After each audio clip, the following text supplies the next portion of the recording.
Aruro, ayan mga idol. So, andito ang inyong mga rimpress, mga idol.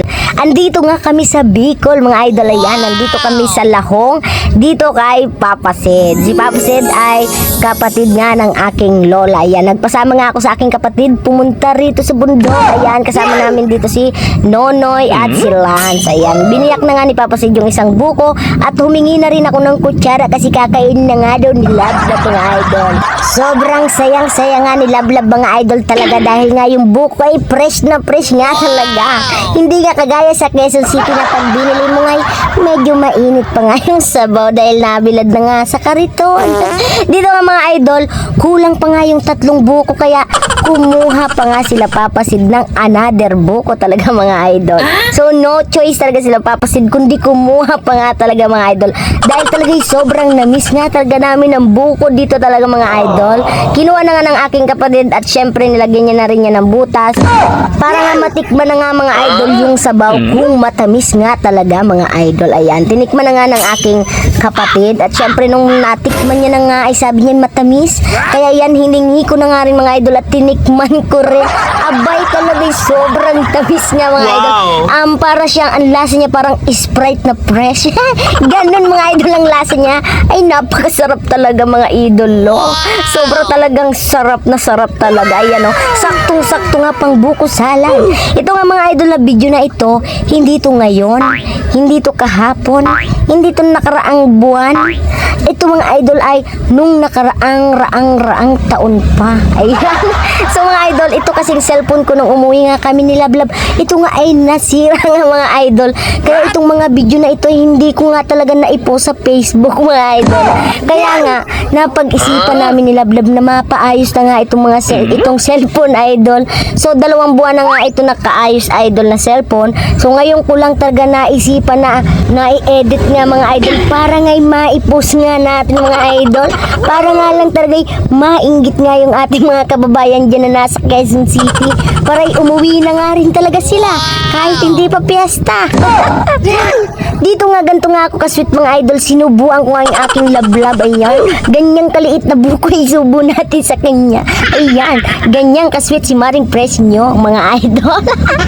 Nung maliliit pa nga kami, mga idol, ayan, dito rin kami nakatira sa Lahong. Kaya, mga idol, kahit araw-arawin namin kumain ng buko, kahit ito na yung kainin namin buong araw, mga idol, pwede.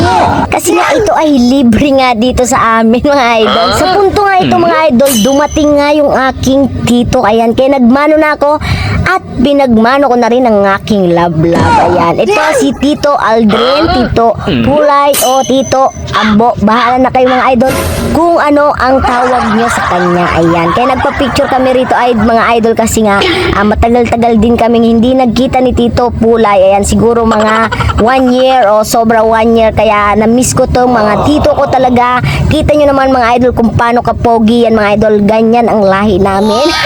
Nag-uusap nga kami rito, mga idol. Ayan, ang sabi niya nga sa akin, ako daw ay pumupogi daw talaga. Joke lang, mga idol. So siguro, mga idol, ang pinag-usapan namin dito, ang sabi niya sa amin ay kung kami daw ay kumuha na ng buko para daw makaakyat siya. Pero ang sabi ko, meron na nga kaming nakuha, pinagkuha na kami ni Papa Sid. Ayan, kasi meron kami dalang sanggot o yung panungkit ng buko. Ayan, kaya nag-picture muna kami dito nila Lablab, talaga naman. Dito nga sa part na ito, andito nga si Lance, yung anak ni Tita Lang. Kinukuhanan nga kami ng Doromon, mga idol. Alam niyo ba itong Doromon kung ano? Ito, mga idol, alamin nyo kung ano. Yan ang rambutan. Rambutan? Doromon. Rambutan yan dito sa amin.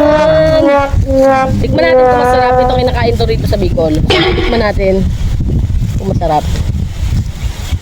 Wala nang hugas-hugas. Immortal to. Ha? Magtapang yan. Walang pang. Wow!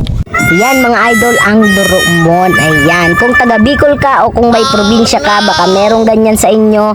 Masarap yan, mga idol, maasim. Ang lasa niya, hindi ko masabi kung ano, basta maasim siya. Pwede rin siyang isawsaw sa asin na may sili. Bahala kayo kung saan nyo isawsaw. Ayan, naglambingan kami ni Lablab saglit at binigyan ko siya ng Doromon. Pinatikim ko sa kanya kung ano ba ang lasa ng Doromon ng Bicol. Talaga ay napakasarap.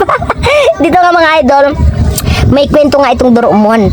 Kami nung maliliit pa kami, pupunta nga kami sa bundok para nga lang kumuha nito. Tapos may mga daladala nga kaming asin, mga idolo talaga. Ngayon, pag kumuha kami niyan, yung mga hinug-hinug niyan mga idol kulay itim, yung hilaw naman yan mga idol ay kulay green. Ayan mga idol. Kakain nga kami nito mga idol sa bundok. Abay, pag napadami nito mga idol yung kain nyo, naku, ilalabas din, hindi rin tatanggapin ng sikmura nyo dahil ito nga, pag nasobrahan ka nga nito mga idol, ay masakit nga din sa tiyan.